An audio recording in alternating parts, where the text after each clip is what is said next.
Thank you for joining us at the 7 News Digital News Desk. I'm joined by Mayor Sarah Pierce today, Watertown Mayor Sarah Pierce. So Sarah, tonight you guys have a work session, a couple things on the agenda, but one that folks in one part of Watertown might be interested in is this backflow preventer program.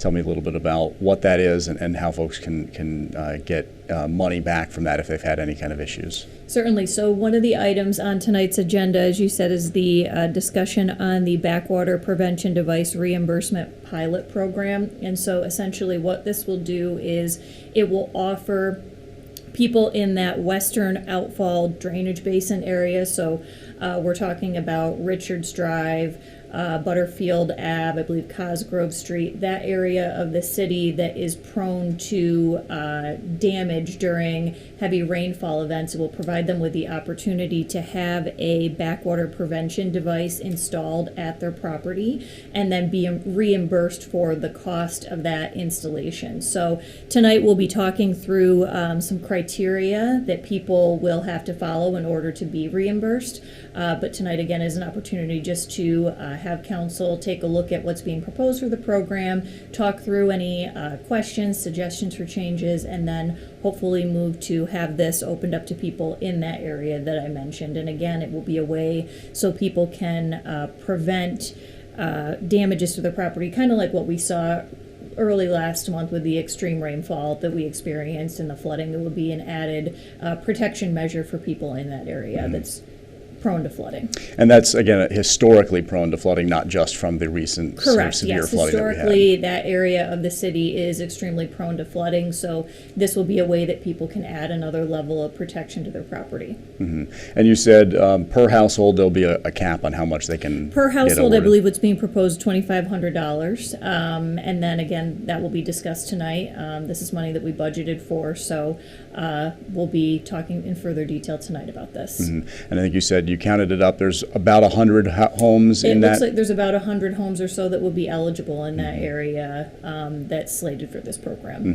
Mm-hmm. For folks who don't know, how big of a need is that to have sort of a reimbursement for folks over there? This has been a thing that they've, we get I think it'll be a huge help for people who are in that area. The other thing that I'll put a plug in again for is the reimbursement program. And I believe it's a reimbursement program. I'm not sure exactly, I might be misquoting that, but the program that I'm talking about is the one that's being offered by the state to help people cover damages that they recently experienced from that flooding event that I mentioned in early August.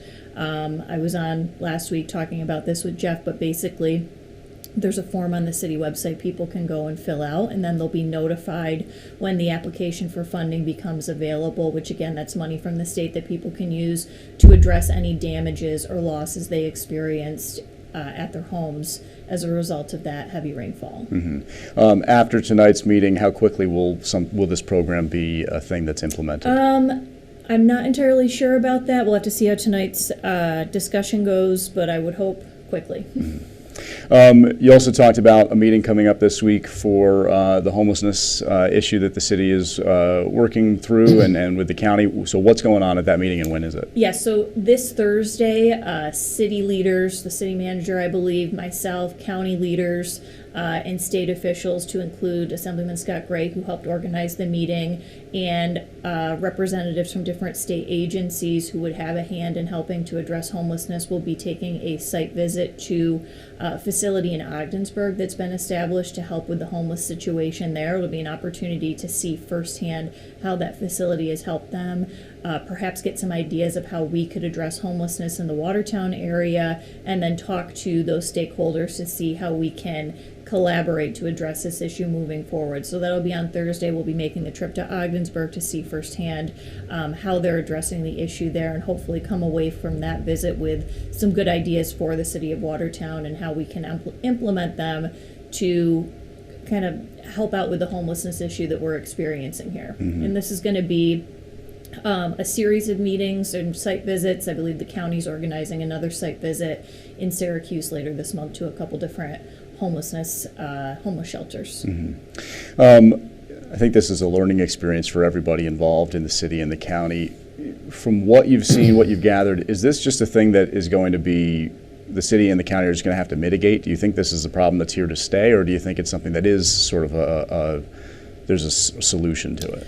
I'd like to be optimistic and think that there is a solution, but realistically, do I think that you can ever make homelessness go away and get everybody the help that they need and have them be willing to get the help that they need and take the steps that are necessary to do so? I don't think you'll ever address it fully, but I certainly think that we're taking the appropriate steps to see what can be done to address it to the best of our ability. Again, it has a lot to do with helping people want to get the help that they need to get off the street, get into some sort of housing, and become functioning members of society. I think that will take a big effort, and we'll continue to do our best to address the problems that we have here.